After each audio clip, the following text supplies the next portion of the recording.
Soi fua manuia. I le paia ma le malua tātou atunuu. I le nei fo'i tai au fou.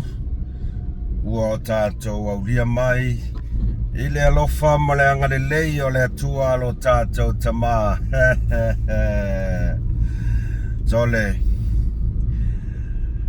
E ese le tau sila ma le tātou moli mau atu. I le tūlanga lea ua o i ai lea ai TUI ma le po fōlinga mai ua matua i whātau te e lava le Samoa Observer i le FAIGAMALO ma le pio pepelo ma le tau whaaleanga o lato tustusinga lea e whaau PEA i aso uma e mata utia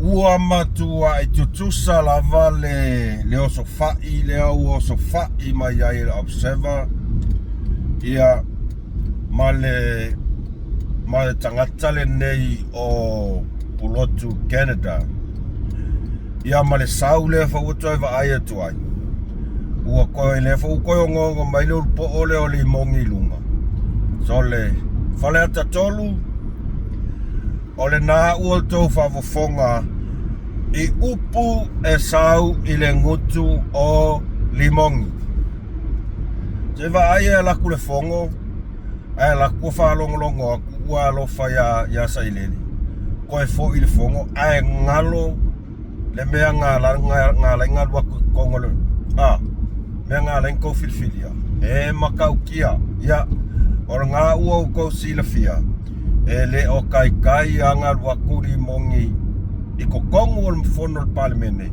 mosa tau manuia ngā le alu aku ai pui ma makau pe upe ai langa koe inga e makau kia ia o le ao o estato FA'ASOA ai tātou si i whātasi le vi inga man whawhtai le atua o lona alofa ma lona ngale lei ai tātou lana whanau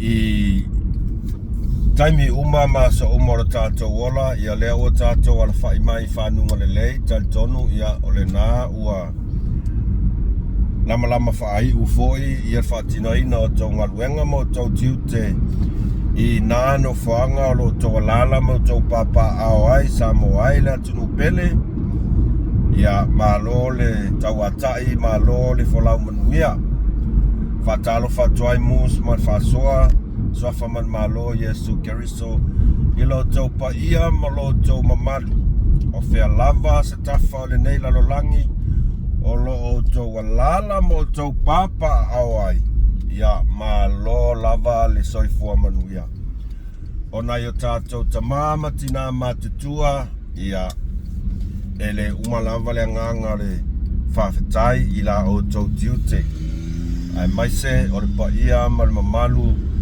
o le au whaingaluenga tatofi a le atua i so o se whata whaitaulanga o lo o tau ngā lue ai whawhetai tatalo whawhetai le ono sai whawhetai le ngā lulue malo lava le wholau manuia ia tātou te whawhoi le vi inga le tua o ana whamanuianga ese o ia saunia mo i tātou so se awala o a lava mea ua ia foai awane o tātou melea o le pule FA'ASOA lava ia o le tātou tama e aua wai mai PEA ia te tātou i le aso ma le aso ia vi ia lana fio e whaavavau whamalulu atu ia ua tele a ina tau le mawastai mi e whai atu ai tātou FA'ASOA i tono le studio i tono le studio o le avetasi taxi ona o le tūlanga leo le mānawa atu i le afiafi tau nuu atu whale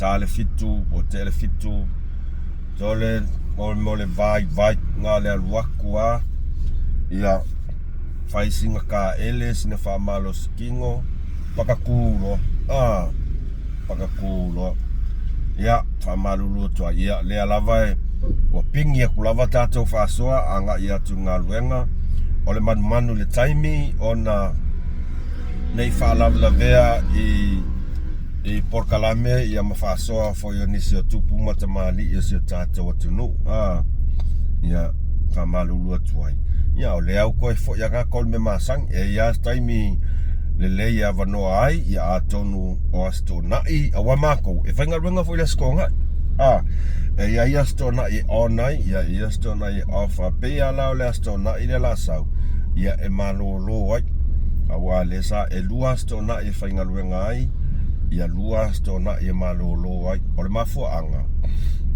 ona os for ile malava e afaso e manava ile sfululua ile uli o le afala o le siaso ia lea e replace ila stona ia pe on tosilefia ia o le tunu nei o le tunu musalemi o le asfaraile ia o le asofa pitoa lava le o la ko prayer day o la to waso tatalo o la to waso tatalo le ala etelin afaso umai ia afaso el matoa onga o tele mai loa isi kolisi poisia onga pe tutusa ai o farfainga luenga ia e ona fasolo aqua ai ona fasolo aqua matoa ia il matou kalena e afaso ia ona replace le stona ai lua stona e lua stona i on ia lua stona i off ia stona ina e lua ia e alu e tuale livi al fanawa onga e siasi fo ina yulato ainga pe el tulanga le na ia atol mosa vanotas faso atoi Kongo studio a MUSS Ma Le FA'ASOA ia po ole ave taxi o mai o tou le nei tai au matango fie ia ele amataina tatou fasoa ia e toe fa manatu atu malanganga tumu faaloalo ia ila tou wa to tele lava ile mata watu e to tele lava ila tou le falling mai o fia lava tu mata il fasoa MUSS ia ai na alfa manatu tu lava ne ingalo na e subscribe ia like share ka ko fasoa ia ma kiliki lo ma le button nga e tau o le subscribe nga o le kiliki ma le longo subscribe ma le longo nga notification e free ia le mea ele ia na se toi fa manatu aele o se whātaua nau ke i fofa pea wa mata o na fosi mai mea tato tamanea le ai o se wha manatu i wa ele skaiminga e wa lualau sila malau mai mo tatu whasoa ke iawa wa pe woi wa ngalong nga subscribe ia subscribe ka ko channel like ia maku maingia o sau comments po ni au faku pe la o mele masenga fai ia ele toa lava se minute fatino ia nga eva le ka ko faso ele aso mole aso ai o tato faso o tato moli mawina le mafau o tulanga o ia fatinonga o tiute ale newspaper le sa mo observer ua makoa i kako moli mawinga lava ele ngata ia lato tustusinga e tau mawhai e mi milo ai upu masaunoanga la fionga le palemia ai o le tau mawhai lea o le solia o tu la fono o le o akupuenga ngā aka la fionga le palemia o na whai atu lea o le palemia e awal puea le aka oi ai o mai faali mai la kofia faali i lunga le o lalang ma fai upu mimilo e mimilo ai mata ma fai faaleanga o aulo ku vesini po le ala vale mea le akidi ai o nga pei falling mai e kaka ke le samo observer il fionga pale mia e ku ai alva nga fa fai mal fenga malo ai pe pale mia oi ere ngi kangaka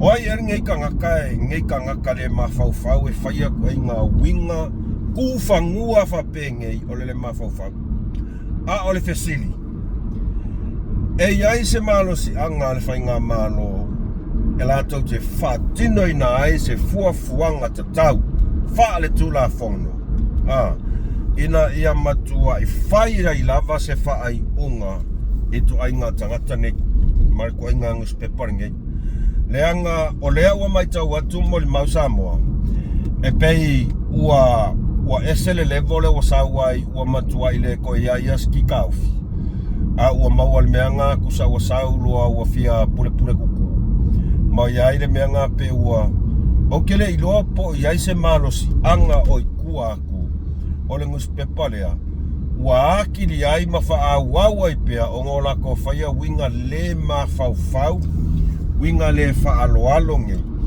lea kako ke wa aia mo kako mo le mau winga ko ai pea lea peye fo ringa e whakau ke e ai I la whionga palmia ma tatou FAIGAMALO ma ele pepelo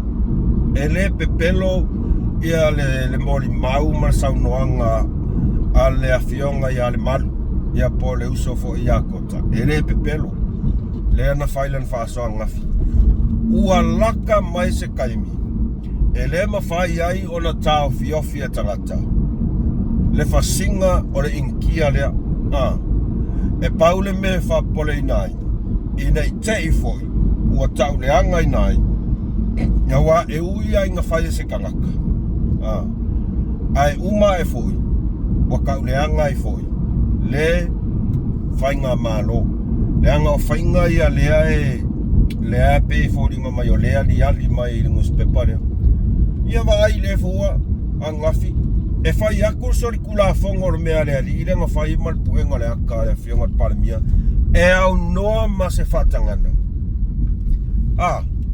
ai saupe e fia so le wakaunga ku ia se sinu rengo wa ai ako iakanga se tu lou lava ongo wale ma fawfau e kaunga molia ia o te leilo iai pe iai se malo si anga ale tula whono oi a ao le FAIGAMALO e mawhai o na whai iai se fuafuanga ile ngusi pepa lea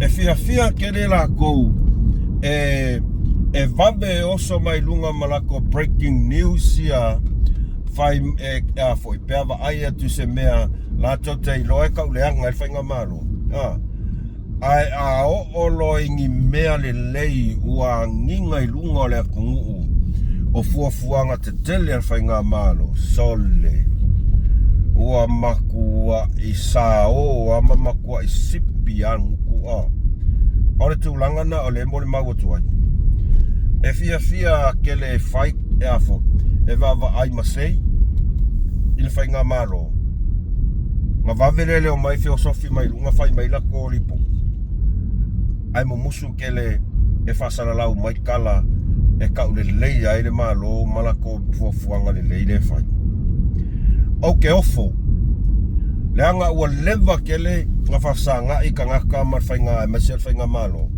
ma le Samoa observer ia kele ilo ia po o ai e are kangaka le fai ale amio lea o le fai mea kuskusinga wapengi ale upumongi ia ua makua I kakau lava o nga fai ai se fuafuanga ua makua I kakau lava o nga fai se fuafuanga ia o ai ia ngengus pepa ua pei o sifi ko kongo lea kongo ua pei o sifi malako kuskusinga ia o lea lafa toa mai tau atu o le ko lua le inkia le o Samoa ia o ke ofo inga ia ngā whawhinge le o se fai aiola le ave se kua lalo le ave se kua lalo ia whea kuai fo ke o kele aku kala se whingi ai o le tūlanga ia o taua ona whatina se fofuanga al malo ile nuspepa leanga o taua ona whaini molianga ma whaini tūlanga lea e tā pena ni ala tō moli mau e wha mau ni ai lato tustu singa pepelo ma le tau mawhai e milo ma wha aolo a tau ai le pa ia malo le tunu ona o le tau mawhai la vai wha leanga na whionga le parimia talo whai ua umaunga pena ku onga o tūlanga leo le mawhauwhau. A le whau koe o mai, wa vai e penda koe o mai o kang whai e puenga ngā aka, sole, makaukia sole. E makaukia. I o tūlanga na ua taon whai se fufuanga. Ua ka kau o ngā whai se fufuanga ngus peparangi. Mangu, ele i manuele i o iai, ia se tūlanga whaale tonu i lako inkia lea. Ia mangisi o lako le whai e fufuanga. O Samoa, ele o ni a ngelu tangata Samoa so. Ele o ni a ngelu lupu mongi anga. Ana whai aku pe fōlinga mai o iai se malo si anga o lo i kuola ko. Lea ua kiri ai o ngara ko whai a pea ku a inga winga le whaalo alo nei whaasangal whai ngā malo. O winga tū whanua. Nga le mawhau. O ka ua i loa se kala e wha makala i ngei ku ai ngā ngus pepa wha apengi. Ale mea o te epiko siri o ngā uafoi. O le nusu pepa whai mai o le Samoa Observer. E whai singa whailonga whesili o tūlanga lea o le nau o le ngus pepa lea e whaasala lau atu tala le lei mo le atu nuu le lalangi atua.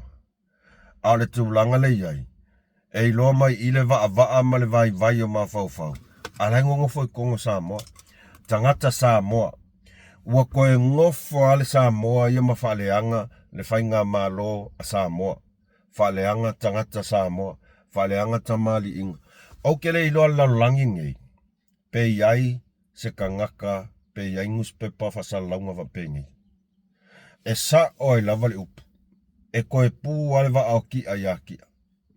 E koe le o ki a kākou i a kākou, koe ulu al malisi. Ua kaung whais fufuanga.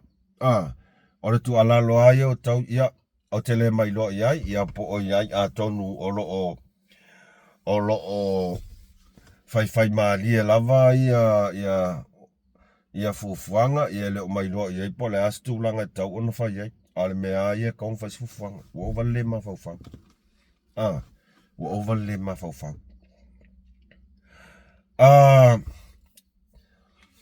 O lo o whaawau pea le liki tua o whaamatalanga. Ale malo inisi o a foi, o newspaper. O Samoa Observer lea mua mai i le liki tu le liki ai kua ia le la kok whasalau mai information ma mea tau i le whainga malo. A le kau kere lopo i le liki kua. Ia nā o tau si le fia. O lea ua wha malo lo se tasi fo i o tamali i. Ia po le sa avea ma malo. Ua wha malo lo le tu mau. Ona o mafua anga. O le sira kangaka lea sa liki ai kua. Wha matalanga. O le sira kangaka lea sa liki ai tua. Wha matalanga. Tu sa ai male saunoanga la fionga al palemia. Lea sa saunoa ai ilona popolenga. Ile saunga le mu. O le whatino ina o ngā luenga, ale matanga luenga o malo. E ala ia lātou o so wha inga ia masani o na o lātou o so wha iai. Ia tangata ia o lo o masalo mia, ile ngā sia, o le whata wina, ia ma le wha o ngā aina, o le whala au whasa inga o le aisa. Au lea la whakailo aku. Ka ngaka ngei le whaia.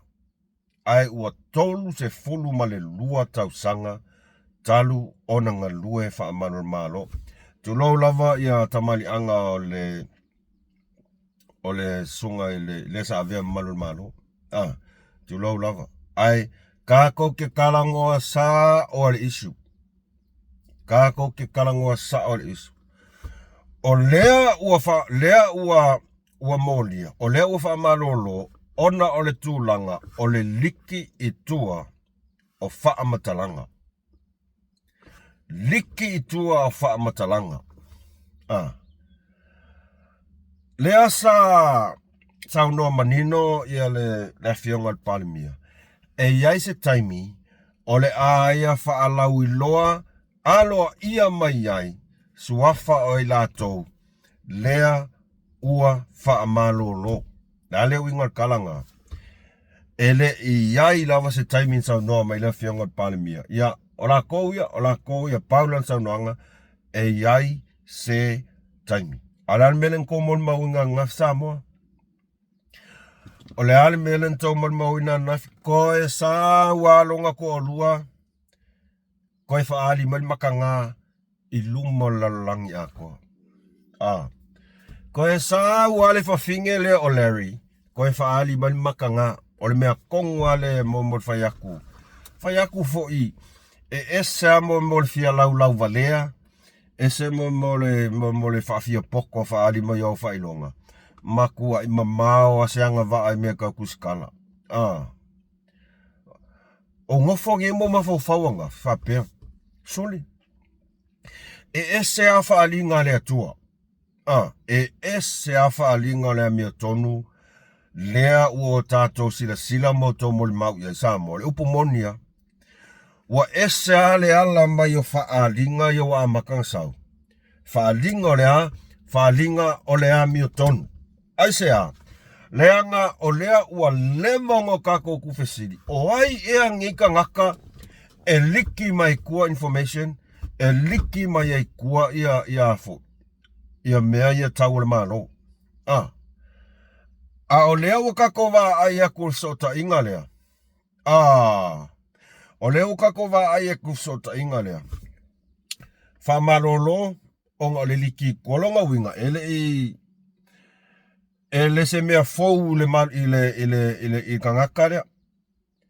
Ele sole ai se kako va ai le va ku pe file mu. Au kako va ai aku la mereng fai. Ele se mea fou. Ele se mea fou mea o le liki mea fa mkalanga ikua. Lea ua maua. Whainga ruenga ko lua e la fo. Whainga ruenga ko lua ia posong kei. Posong kei. Ila au kuskala. Ke ia le oso mai lea kala e le lopo fesa wai. Ke ile oso mai lea kala le lopo fesa wai.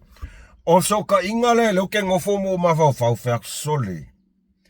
O ka ngaka ngei le whaia ngei le mele ai ako wa ai aku iei pengi angeli. Tolu se fulu ma le lua tau sanga o ngā lue. Ia o lea sa tau mul mawina sa avea ma ave ako. Polpari kat a lea sa avea mpalimia. Na whionga sa whapito. Malanga. Ai mana tua fui. O lea whionga mpalimia. O lea malo. O lea o te mai tau atu. Tu sa ai ma whamatalanga. Malanga. Pat paua yo ka kai resi aki ako peao. A lea pori ka te ka karea ia fuai foi oi. Fuai foi oi. Ile tu langa o le fe avea inga o fala au fasaina. Male umi leanga umi nga whainga luenga ka kare lo fisa leo. Male umi lea sa pori ka tai ile. Ia. E asa whaiwai le asa masaru. Oi ngai loa. Le lopo le ska gakale le fa kaula isa. Le lopo le ska gakale le ola I kupela isa. Ia wa o fa fingele o mainga, o le makuanga oia, o le upumongia, o le makuanga oia a yafu. Mo ia. Ai kupe. Maku kupe e sosang kupe a kangaka e sosang ia sam, e ngofo ma ai. Ai o le fia miokong. Tole leanga lava kangaka e fia poko. Mo fia kangaka. Ele I umia se kaimi ngai loa ai mainga ilunga e orkuskala. Ai loa e kangaka fia kangaka. Mo ia. Mo le fia makamua me or fia raka ungal mea. Fenga le fia iloa. Fia iloa. Ia lea. Le wa iloa ngai. fia iloa o ngā eleo leo.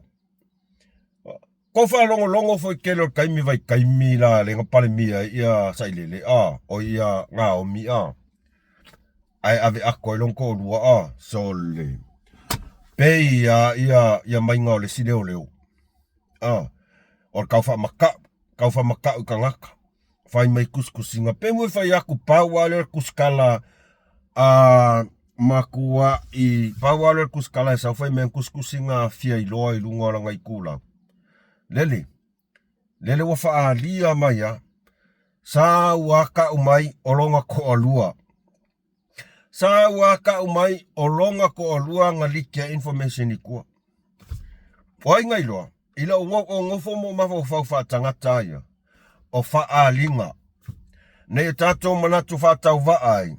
Ai ole mea mo ia o faa linga. O faa linga tangata e tuli loa ina onga o ana mio valea nga fai. Kakaleo mainga.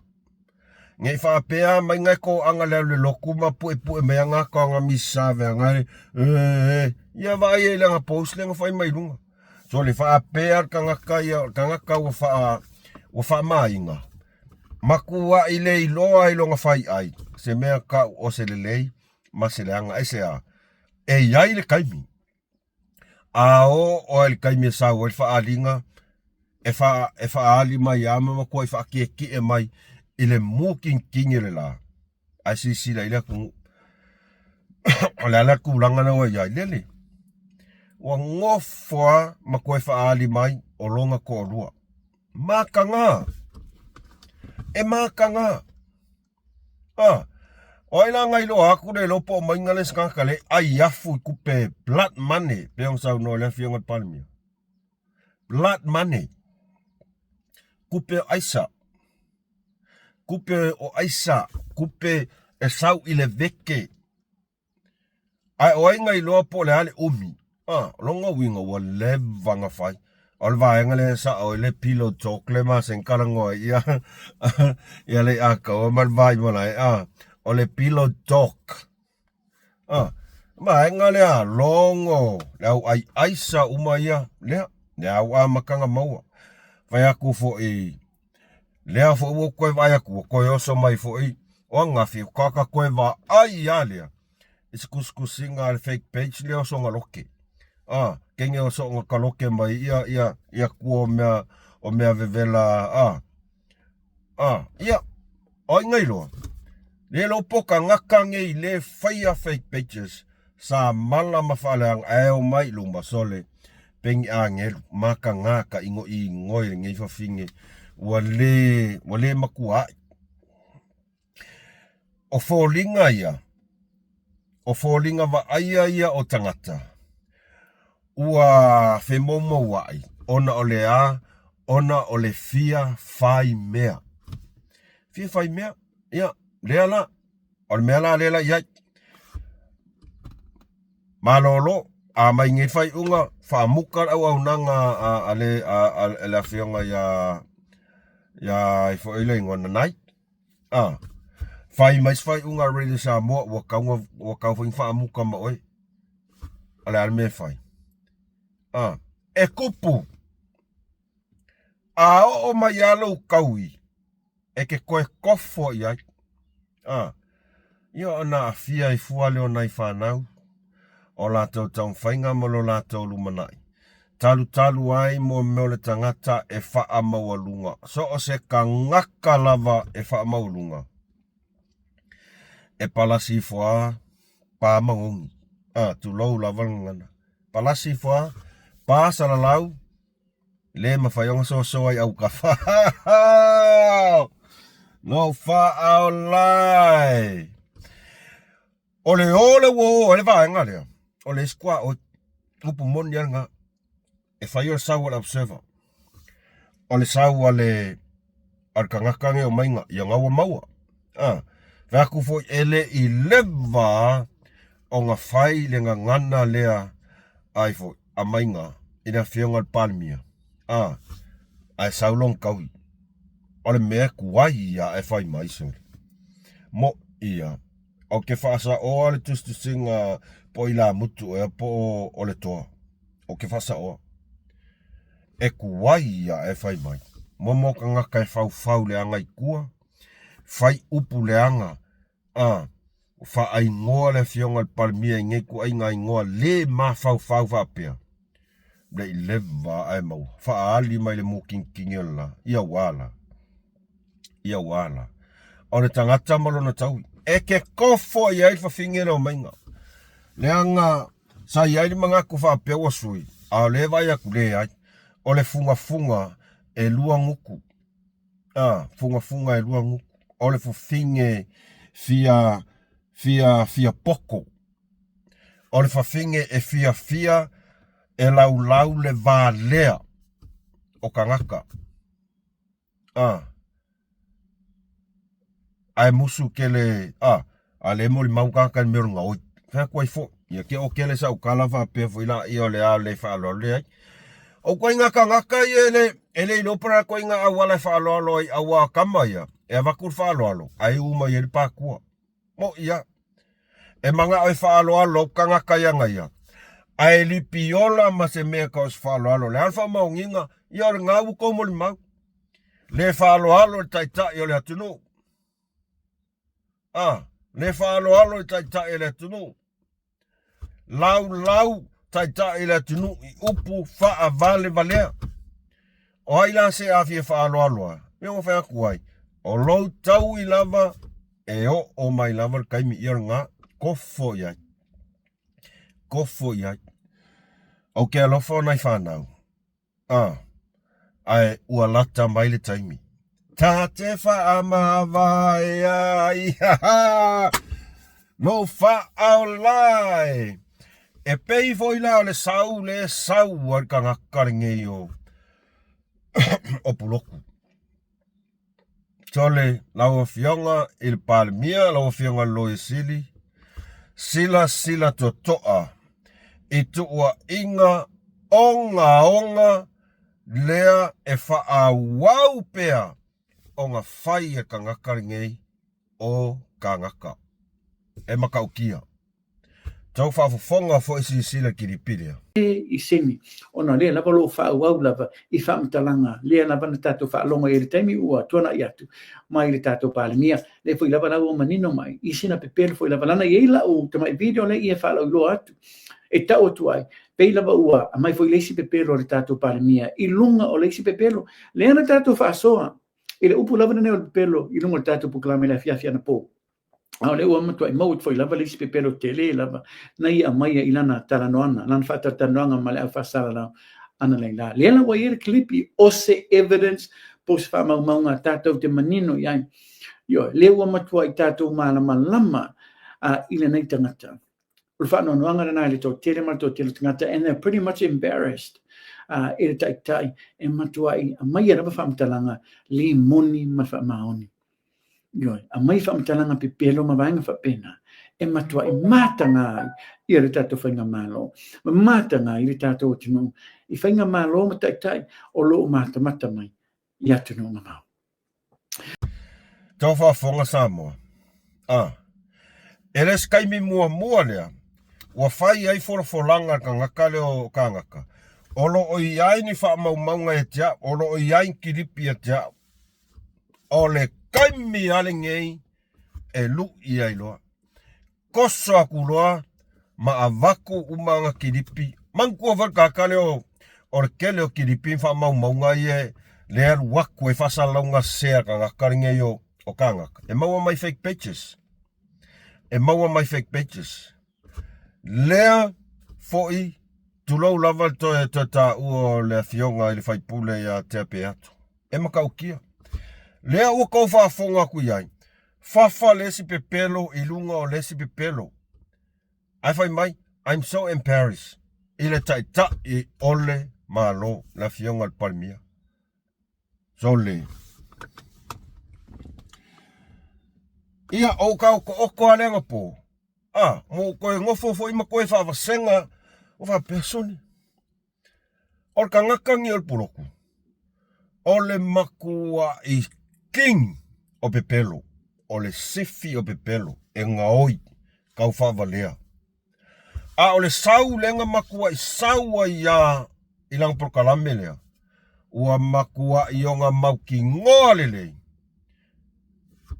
E I le vaai aku ianga I kaukala me nguku mang whasalalaunga.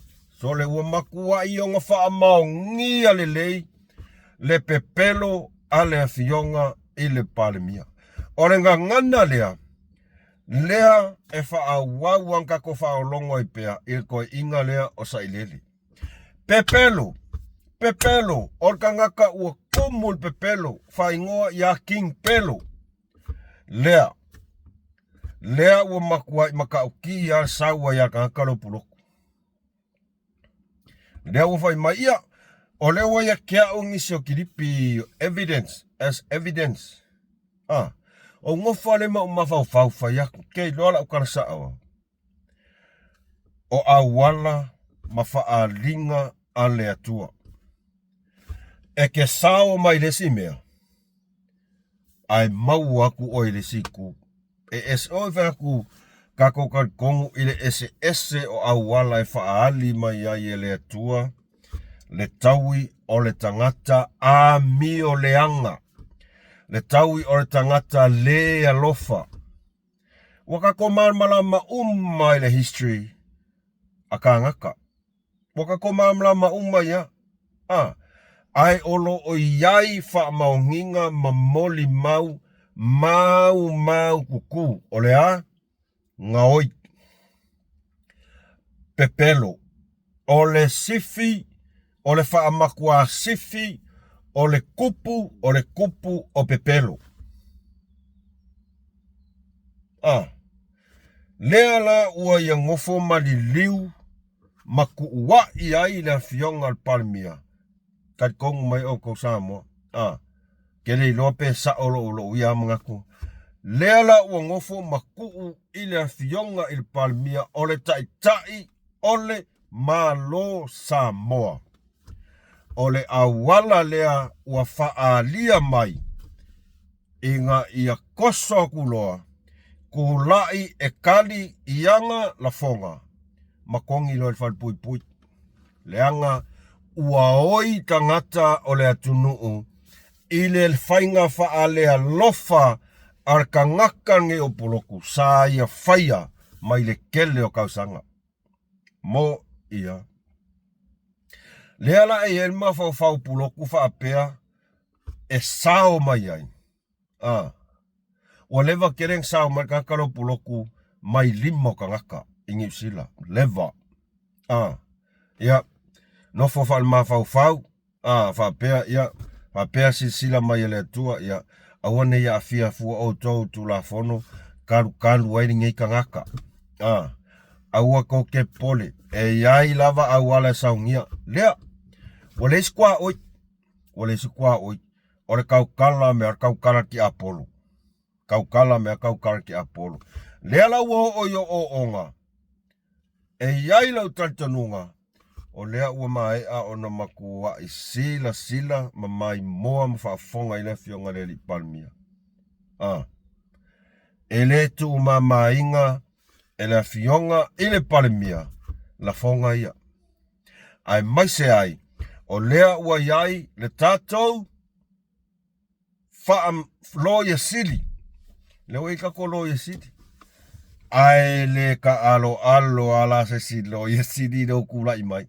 E uia ina le tu maulan tofinga. Ai ole mea mo ia. Orka ko loia sili lia le lai ai. Whea koi fo. Ia ku fo ia o inga vavalo le ave taxi e ka ungu. Ke ia fia kama vavalo so. Ai o lo ua ia va ai fa mafau lo va ai fa tangata ile ua leva kele o nga ka milo kangaka nge o pulo ua leva o nga lafi mai tangata sa fai ia ila nga fa le alofa ua leva o nga lafi kangaka sa pepelo kau fa valea nga oi ole sau le kaukala mai ai fafa lesi pepelo lunga lesi pepelo la fianga palmia. Male kala lo ke ofa mai. I'm so embarrassed kako palmia. I le kulanga lea o le pepelo. Te kou whawhafonga Samoa. I'm so embarrassed. O le mea ngā ia waia. O ke whawhekai ia uia. O ngā i lauwa ai. O le makua i a makalanga o whaaliali mai ele kua a wala ia. E sai ai koe ngā kawa pengi. Mo ia. E ke sola mai I, ai maua kua oe I. Ua makua I whaanganga I ngā oe ia lea. O le upu mongi au ke le pelo. E iai le kaimi, ma ua laka mai kaimi e kongi ai oe whalpui. Ma o le konginganga oe whalpui. E ke ala kuwhai ai sea, e ke ala kuwhai sa unginga pangkaya oe. Hehe! Kalo whai I seo ka piko I kua apuroku. Tilo lava o ngofofofau. O fuafuanga. Ma o awala whaaria. Ako whafonga ku sau kaukara nungu koe pisi mai koe te apa ui la longi fofapi. Wa mako I sau malonga maukingo. O lewa ia kia ukiripi e whai ma evidence. O paki. O paki mo whafkai. Whaku wale lei. Whawhikai. Nge I whaapea oe. O e ka ulelei ai. Nge I whaapea oe o maa ngai alau mea ngai whai. A o lea ua ova aia kua uianga o au. Ua o mai whaalinga ua laka mai lau kaimi. Va aile whasi moli pa E sa oi aka ia maa senka ko makamakai. Ai konga whal pui. Va aile whasi moli pa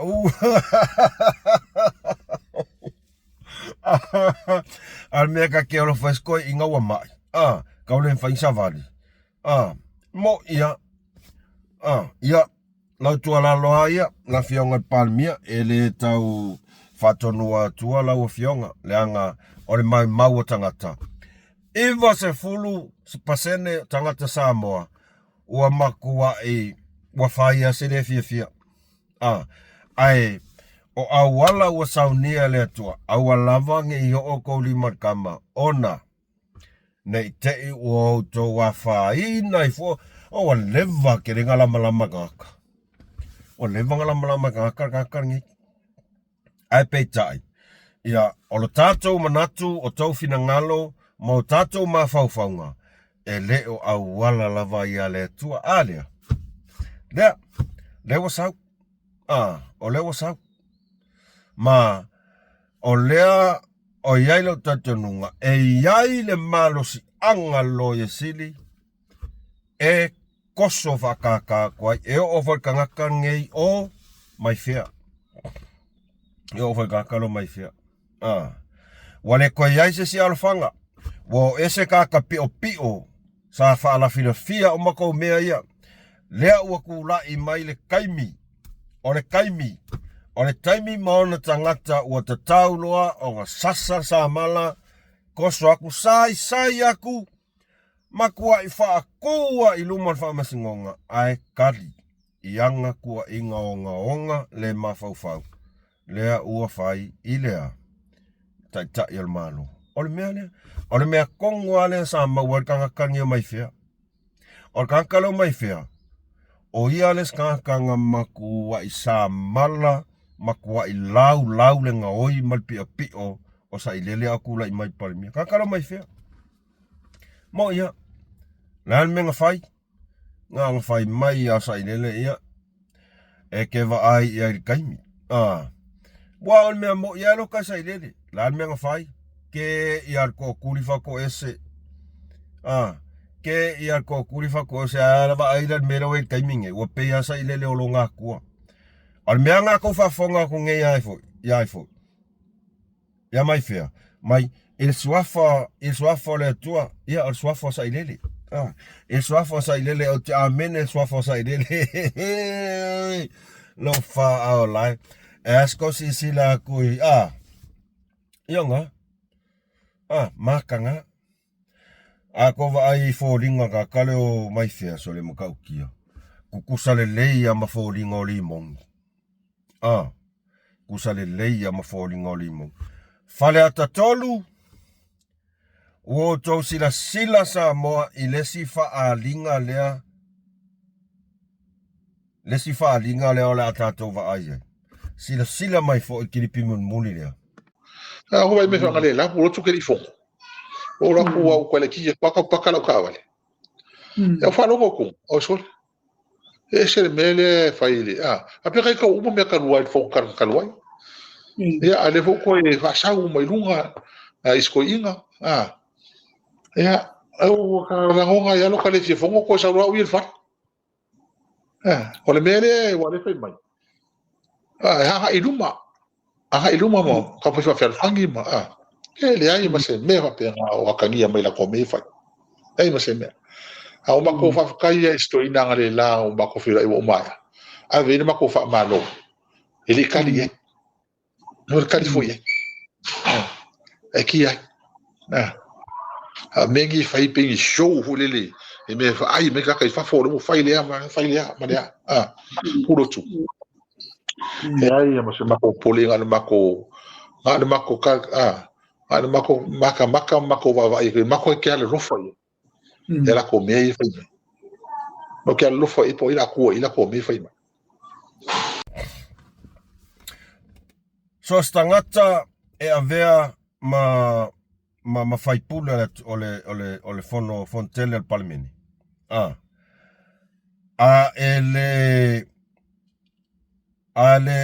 ele fa PEA ele ma fai onga e attend ele fono al palmini. E fai lau tus fa noi. E fai lau tus fa noi. Ale asko fa fonga ku ele kala lea ua makua ai fa asau ilunga. Fa PEA limongi. E sao ai longa mafau kangaka ua fa valea ingal mafau. Manga ke mal malama ia. A fa PEA e afoi.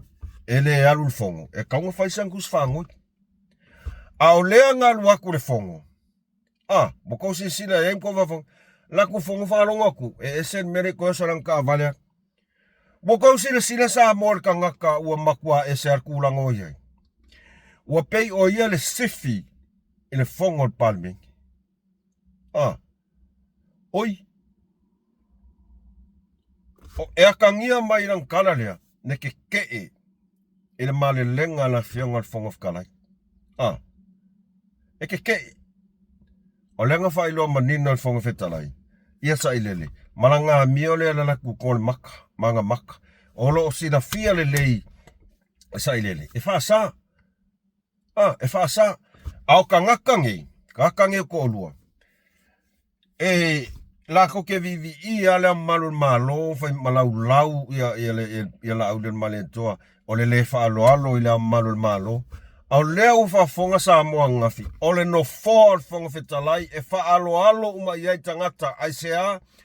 Ole pule uma ma authorities.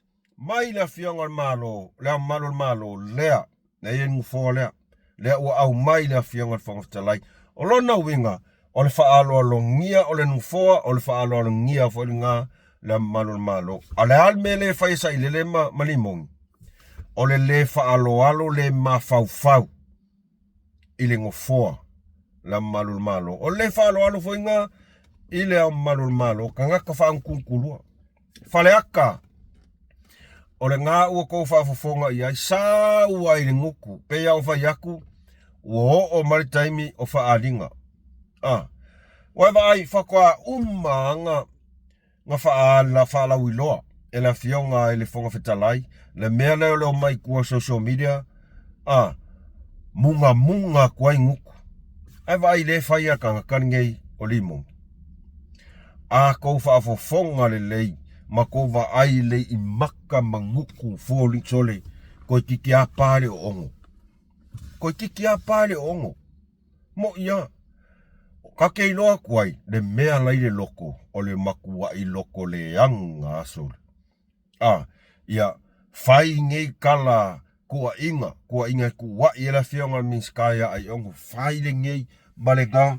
Pea ngofa yaku. So se kala e pa mai le nguko li mongi. Ele ai masese koe karikongwai. mo ia e o pili ma mo o ye e le ko e karikongu se kala. A ko whaalongo ku ngei i le sau alang karangonga. So le, mo meo i loa kuai mo meo muku ua kumu i mea pepelo ma mea leanga ma mea valea malava. Ia sa vai lang kala lenga whaife mai. Ia, o ngolo ki alifongo.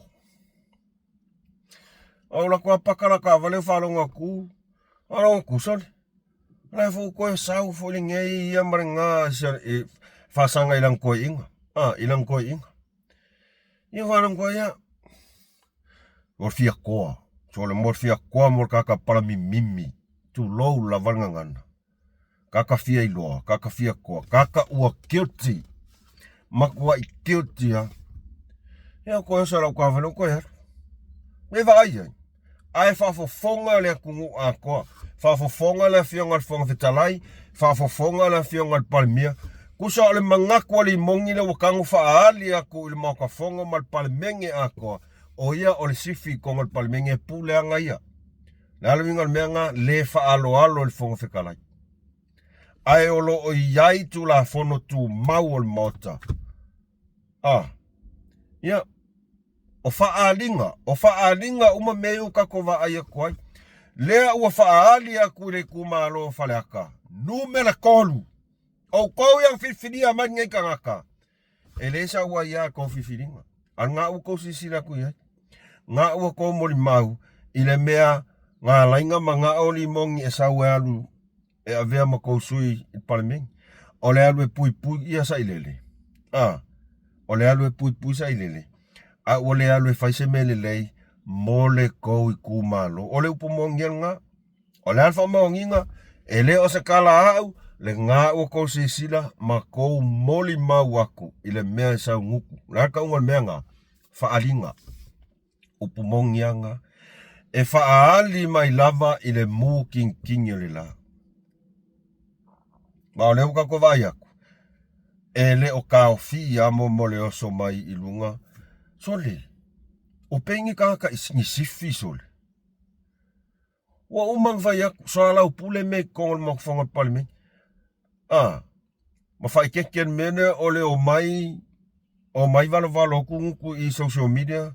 Ma fai aku ai il malo. Ale ai fai ya, le ai fai ya. O fia, ai sea whaalinga. Ore ko alua lea, walaka foi kai mai fea li mongi. Nanga leo ka ko vai ko. Ne oso o pei o kalangoa mai leo. Wa no malo si anga sali remands. Wa no wa malo si anga. Ola vesidi. E sau e munga ku ngeila i fafo i social media. Anga whaapea ke lelo loko pe anga whaapea sa ole meanganga e kaukala mai ai i loa whakarangoanga. Ala meanga ele alue kong e lui. De whai ungar whonga whikalainga whai asa i lele. I leonga le mawhau ilanga makale whai so. Le ala le mea ngā lainga ele alu ko kongo e lui. Whai unga la whionga. La whionga whonga whikalai. Ola siringa e oli mong. Ai saulea munga ku kuafia i loa fia sifia ku e whafo. Ai ingo pipi loa kua ialea kungu a kua. Wha ape ai kova ai inguku. Ko ki kia paralasi mai whafo maka. Skova ai ngei ai. Makua i fole a foli ngasore. Kukusa lele iali mongi mai fea. Makua i fole. Ai skama ili mongi.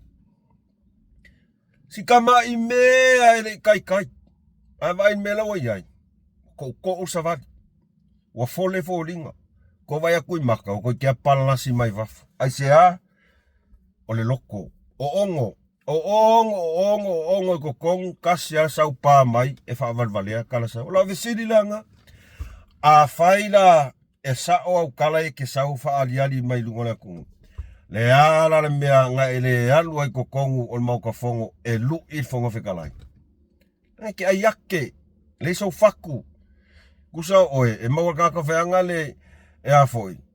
Kusa e oso mea lau whaiva. Oso mea lau whaiva ia sasa mai i. Oso roi kongu lafi. Aki ngā ingai pa. Whaku foi, o whaalinga. Anga ke le so whaku, kaunga kong whaleka kolu ia ngā. Ngā le kāsi ale mea ngā sauai, ia le mongi, i le heita pipi, mafia sau le fongo, ku le epa. E pelo lau kala. Nga mea le nguko li mongi. Nga mai ale nguko li mongi, wha mai kāsi ale mea ngā sau le heita pipi, ngā ku le epa. Ai se a. Langa fo ilai loa lea li mongi ngā kuile epa le se fea ia i langa ngā oi. Langa ngā oi. Ia, mai a markele o isi mea ngā sa kamo whanguu. Soli, se remons. Ia, ngā usau maadi. Kako whaalongolongo. Ele o ela le sila man whaafonga a le fonga whetalai. I langa la fonga lea. Ele ko iai se alofanga e alo ai. Nea ua makua i maua kai ai i. Maua kai ai i. Iau kere lope ang whaisanga whaangoi. Kakau le whaaloalo le palimenge. Makua i le whaaloalo le palimenge. Whaleaka kolu ngau ko ai ko whaipule. Le whaipule ko whitwhiria. Le whaaloalo. Le mea e kaung whaangoi. O le ala se sianga pepelo. E whai i sanga whaangoi. Le ua whaanganga mai ai ruma. Oai mau ki ngoa. Nga whaisang whaangoi. Langa ai le whaangoi. E ke awhia. Tu la whono tu maul moka. E ke awhia. E pei fo ia mea sa awhia. E fo i le awhia ngai loau. E sanga e pepelo lau whaangoi. Ia, ke le loa i ai. Polea. Ole mau ki ngoa se makua i pepelo whapea. O lai mai. A peolo o yaingi, o lai mai, makunga ingi mea ruai. Le o whanga ngana mai luma. Ia ngoa waku le fongo. Ora kua pakara ka vale o wharonga kua. So le ese mai a. Ko se sila mo ka ngaka. E pepelo ai koe whanga ngana mai. Whaaliali mai. Alme whea koe, whaali mai le muking kingi la. Whaafofonga le lalangi a koe. Ia ka ilo iai. Po le ala se sianga ngai o inga, po se si awala pepelo le la kam fai. Le ai. E no way ho se ya se si alofanga, ua mori mau, ma ua sila e fongo whekalai. Ngā waku le fongo, ai o ngā ke kee. I fai unga le fongo whekalai. Ngā lingkoe lu ese. Ngā o mea maua. Wheaku fo i. Mo ka ngaka wha maua lulunga. Ele ulelei. Ale mea ngā whea koe, o le alu sau valo mai luma le, o le kio, le whawhasara lau ara ukamo, sau valo mai i. Awa le alu i kongo e lu, mo kau kakala, leo ke kele, ai para ai, le ingi whaku. Le whaku. Ia ngā sa while mua, le whio ngā asa ilele ia, olo sila le malama sa ilele. E sao. O fia kau sanga para mia sa ilele. Ale lo PEA la koe pe fia lu i fia kamale anga maranga maka. Ia le ai. E se a whaafisi ngā sa whai au skai. E se kama sa o iau kua. E le ai a ma se me wapenga. Ia lea o kau wasa i mai. Kere o koe whaalongo kua ka ilo i ai. Ai kere o koe maua kua. I whasa launga alau kama whasa launa. Kere lopole al melo e kaiminge. Kere lopole al melo e kaiminge. Po o kaula ngonga singa mea. Po whapea ia sa ilele. Awa koe whenka whasa launga. Awa koe whaia e maka o kia le mea lau e ka ua. A lea heo so mai e lul po o lea. So le e wheo lolo fo. Sau lul po ia o le ngau koe muli mau. Ma ele si sina la fionga palimia. Mal fonga whekalai. O vea aku. E iai le kaimi. O le ane si kaimi o fonga. O maki e mau ki ngoe mau ele ungaringa. Opu mongi anga. Ai sea. Nanga leo wha. O sa koe sa wanga ia wha ali mai. Koe sa wanga ia wha ali mai. Le lope ngā lakul fongo. Le lope sa o ngā lakul fongo. Ai whaarongo aku le fia koe alu lopa mai sang kus whangoi. Langa ole mea mo ia kau ngā whai se kus whangoi. E le ka aua e whai le kus whangoi. E ka kau ka ngaka uma sui o le palemene fai kus whaangoi pe a le attend i le fongo. E mau ki ngoa ngā fai kus whaangoi. Au ke leiloa, po le ali excuse le ngā fai kongo o le kus whaangoi. A lea, kusa mo ka walu alua mo le ongo ka fai whaaleanga le ka ngaka whaaleanga le ka ngaka fau upe pelo e whavalea le kungu a whaaleanga le ke ia ngana mai. Me foi ngari ngole ale fongo ke ala ngolak le fongo. Momo ka ngaka e kaukala makua empty al fai ai.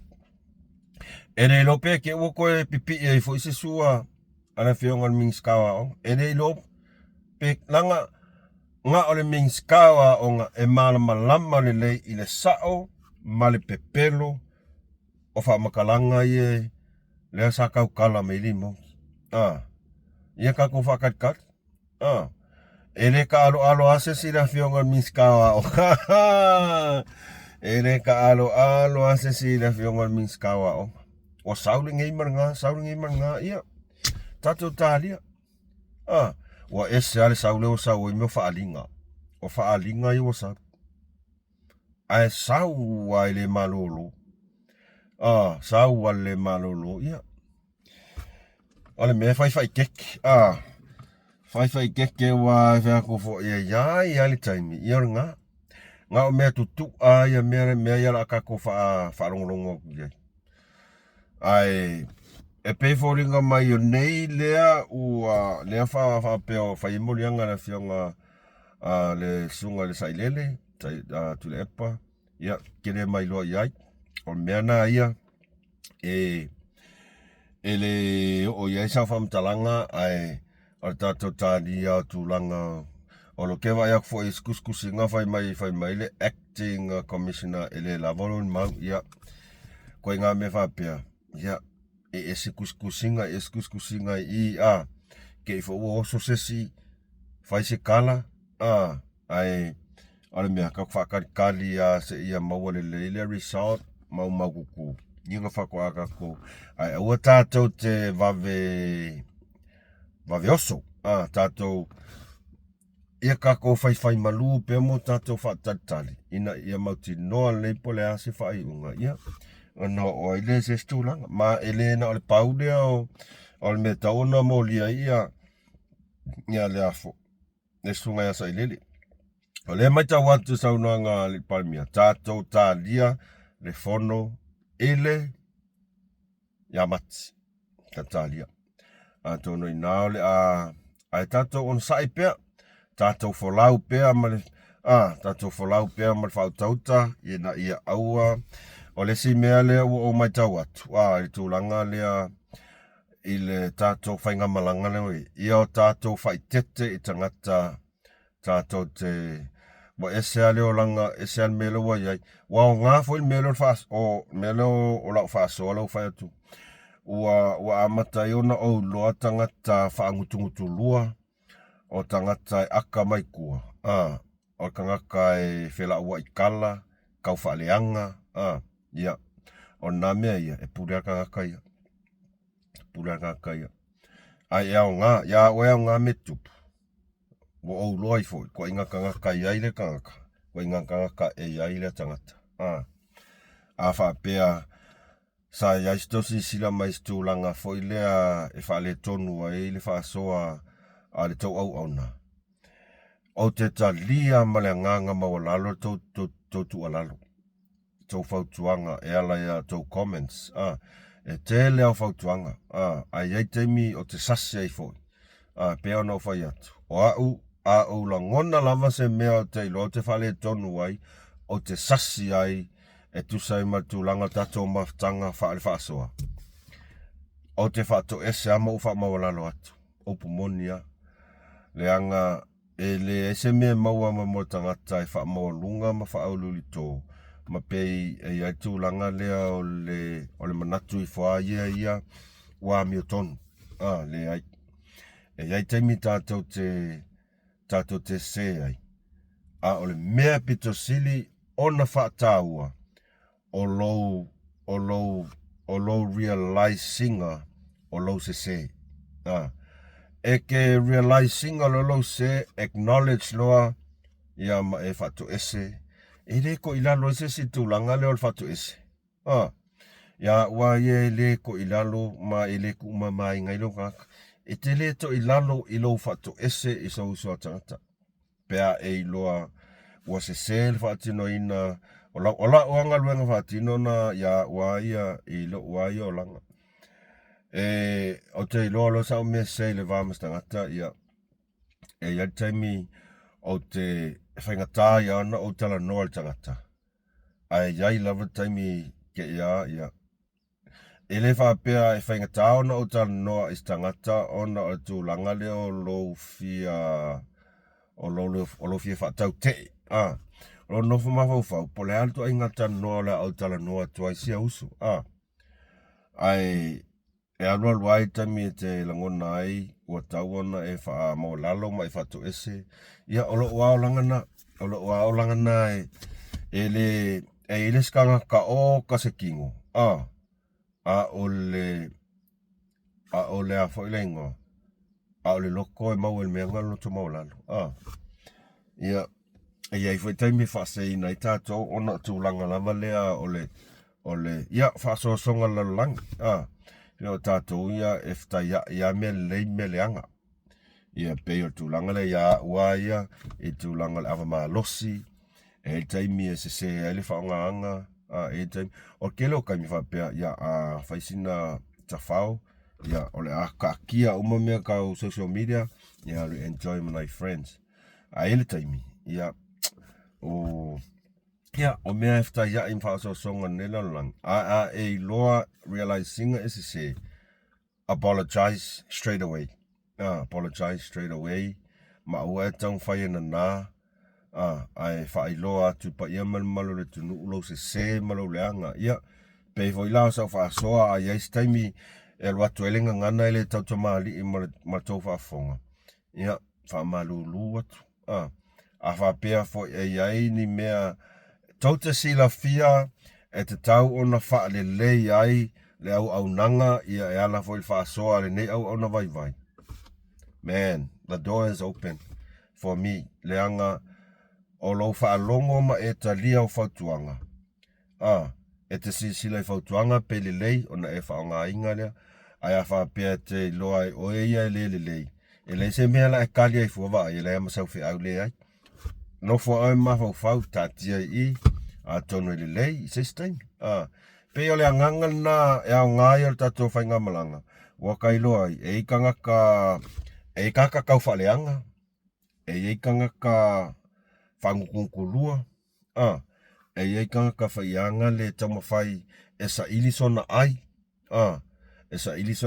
e fia le lei le tangata ona e manao ia le lei mai le kanga kaianga ia nanga ole o mo mau ma ole o ngata we tau ole o matua yo no fouta le ai ma tau ma fai tete il se upulava e te tau tala ai e sa o ia mana tule to tele o never trust because ele angelu umotanga ta ia o tato fa soana ne vai ngol tai au fa fitai tele lava pa yemal malu ele o toma futa mai to fa manatu atu like share subscribe ka ko channel ai senga ngana o le tau tomali to fa fo anga sa mo ya so atu vai malu puenga lo to pa yemal tamal o tol matu fa tama ya italia fo fa tuanga tu ina mai ya like to comments ai atono e nga mo le o tato fa soa ya ola tau fai lava ina ya